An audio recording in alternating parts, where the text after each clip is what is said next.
अवामी तनाज़ुर के नए व्लॉग के साथ मैं हूं खालिद भट्टी। आज के इस व्लॉग में हम बात करेंगे आज खैबर पख्तूनख्वा असेंबली का जो हंगामा खेज इजलास हुआ, उसके अंदर जो हंगामा आराई हुई, आवाज़ें कसी गईं, लोटे फेंके गए और घड़ी लहराई गई। तो ये सारा क्या मामला था, इसके ऊपर बात करेंगे। आपसे गुजारिश है कि अगर आपने हमारा चैनल अवामी तनाज़ुर अभी तक सब्सक्राइब नहीं किया, उसको सब्सक्राइब कर लें। आपको व्लॉग पसंद आए उसको शेयर करें, लाइक करें और महज़ब अंदाज से अपनी राय का इज़हार करें। और बेल आइकॉन जो है वो उसको दबा दें और टली खड़का दें ताकि आपको बर वक्त हमारा व्लॉग मिल सके। अब हम बढ़ते हैं आज के अपने व्लॉग की तरफ।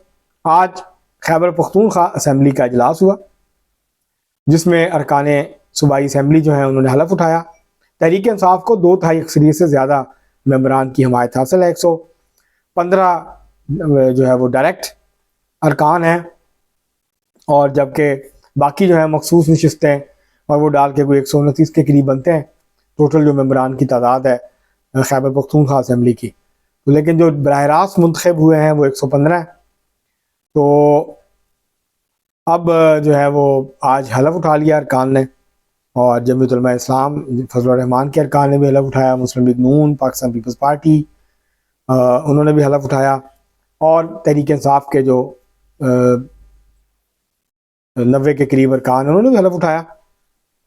और ANP जो है उसने आज एहतजाज किया असेंबली के बाहर जब हलफ उठाया जा रहा था अंदर। तो ये वही मनाजर थे जो कुछ दिन पहले सिंध असेंबली के बाहर के थे, जहां अंदर हलफ उठा रहे थे पाकिस्तान पीपल्स पार्टी के और MKM के अरकान, तो वहीं बाहर जो है वो GDA और जमीयत उलमा इस्लाम, ये जो अपोजिशन जमातें हैं, वो एहतजाज कर रही थी और वो जमात इस्लामी भी शामिल थे उनमें।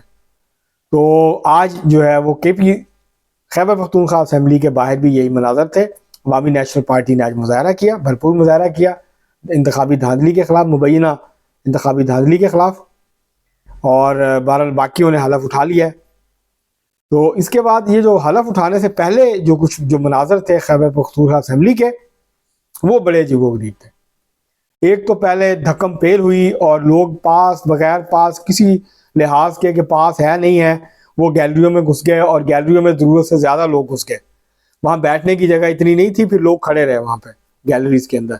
और जाहिर है इनका ताल्लुक जो है वो तरीके इंसाफ से था, क्योंकि जो on going out going speaker हैं खैबर पख्तूनख्वा असेंबली के, मुश्ताक गनी साहब, उनका ताल्लुक तहरीक इंसाफ से है। तो उन्होंने जो है वो भरपूर तरीके से पास जो है वो जारी किए थे। तो वो लोग आ गए और फिर वो लोग भी आ गए जिनके पास पास नहीं थे, वो घुस गए, जिससे बदइंतजामी हुई, बद नज़मी भी हुई उससे।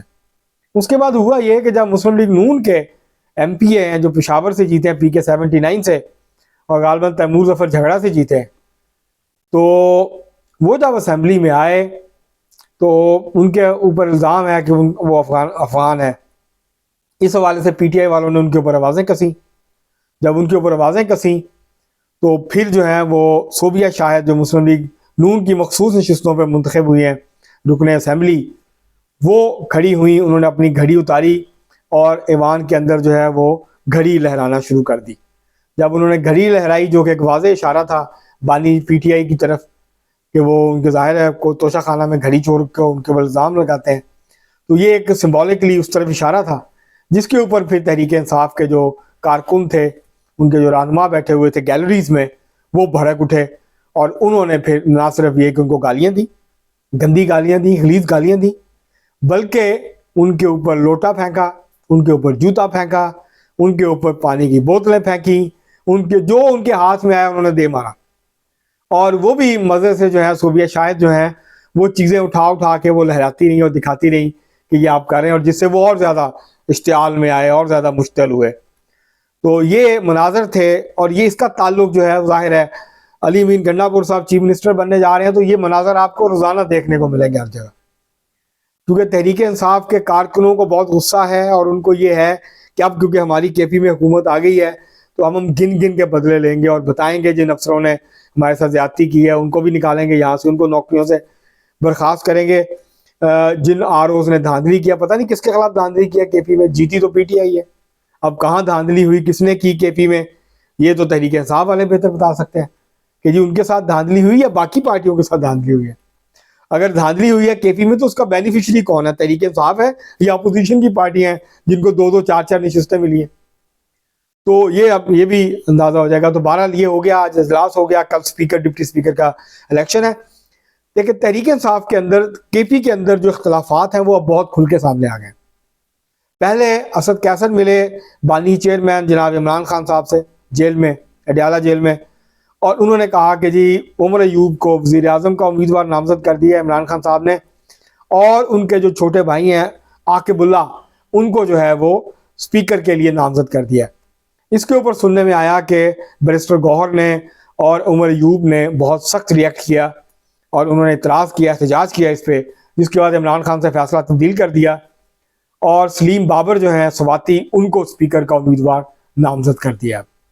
और सरैया बीबी जो हैं, जो चकवाल से PK1 से, चकवाल का हल्का है PK1, वहाँ से जीती हैं, उनको डिप्टी स्पीकर जो है वो नामजद, ये अच्छी नामजदगी है, एक खातून को डिप्टी स्पीकर के तौर पे जो है वो नामजद कर दिया गया। तो इस तरह से ये सारा मामला हुआ, ये आज हलफ उठा लिया गया। अब कल स्पीकर डिप्टी स्पीकर का इलेक्शन है, उसके बाद फिर अगले दिन जो है वो चीफ मिनिस्टर का इलेक्शन हो जाएगा। और उम्मीद यही है, क्योंकि बहुत वाज़ेह अक्सरियत है केपी में, तो अली अमीन गंडापुर जो है वो चीफ मिनिस्टर मुंतखब हो जाएंगे। उसके बाद देखना ये होगा कि वो किस तरीके से हुकूमत चलाते हैं, किस तरीके से ईवान को चलाते हैं और किस तरीके के साथ वो जो है अपने मुखालफिन के साथ उनका क्या बर्ताव होता है। क्योंकि आज एक आला मिसाल कायम की मरियम नवाज शरीफ साहबा ने, इस पर अलग वीलॉग भी करेंगे, लेकिन उसका जिक्र ज़रूरी है कि आज जब राना आफ्ताब बैठे हुए थे असेंबली में, तो मरियम नवाज शरीफ साहबा उनके पास गई और उनसे ये कहा कि अच्छा होता, अब मुझे अच्छा लगता अगर आप जो है, जिस दिन इलेक्शन था वज़ीर आला का, आप उस दिन भी यहाँ मौजूद होते हॉल में। और उन्होंने कहा कि मैं सिर्फ मुस्लिम लीग नून की चीफ मिनिस्टर नहीं हूँ, आप लोगों के लिए मेरे दरवाजे हर वक्त खुले हैं, जब भी आपको कोई मसला हो मुझसे रब्ता कर सकते हैं और मैं कोशिश करूँगी कि आपके मसाइल जो हैं उनको हल करूँ। जो भी मुंतखब होकर आया है वो मेरे लिए काबिल एहतराम है। तो ये बहुत अच्छा जेस्चर दिया मरियम नवाज शरीफ साहब ने। अब देखना ही है कि क्या तहरीक इंसाफ की जो हुकूमत है बनने जा रही है केपी में, वो भी इस तरह का जेस्चर देती है या इससे मुख्तलिफ किस्म का जेस्चर आएगा।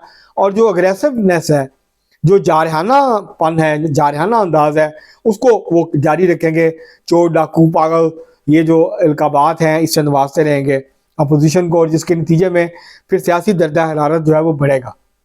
और अगर वो डिलीवर नहीं कर सकते हैं तो जाहिर है उसके बाद फिर देखना है, क्योंकि अभी तो उनको उम्मीद है तहरीक इंसाफ वालों को कि वो उनकी केपी में हुकूमत बन गई। अब इमरान खान साहब को हमने निकाल लेना, आज निकाला कि कल निकाला, इमरान खान साहब जेल से निकल आएंगे।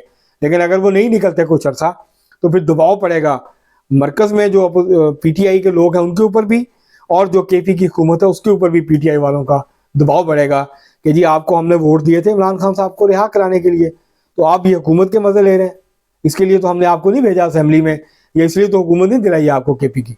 जिस काम के लिए आपको भेजा वो करें, आप नहीं कर सकते तो हुकूमत छोड़ें, उन लोगों को दूसरे किसी को मौका दें जो ये काम कर सकें। तो इस तरह की कैफियत पैदा हो सकती है। अब देखना ये होगा कि किस तरह से अली अमीन गंडापुर हुकूमत चलाते हैं, क्या वो मुहाज़राई करते हैं मुख्तलिफ कुव्वतों के साथ और सियासी अपोजिशन के साथ, तो जाहिर है उसके नतीजे में फिर इकट्ठी होगी अपोजिशन और फिर वो सड़कों पर आने की या एहतजाज करने की असेंबली के बाहर और अंदर जो है वो कोशिश करेंगे। तो अब कल स्पीकर का इलेक्शन है, देखते हैं कि क्या माहौल बनता है। और इसी तरह आज बलूचिस्तान असेंबली के अरकान ने भी हलफ उठा लिया है। इसके बारे में फिर आपको अगले व्लॉग में उसकी जो तफसीलात हैं उससे आपको आगाह करेंगे। अब तक के लिए इतना ही, बहुत शुक्रिया।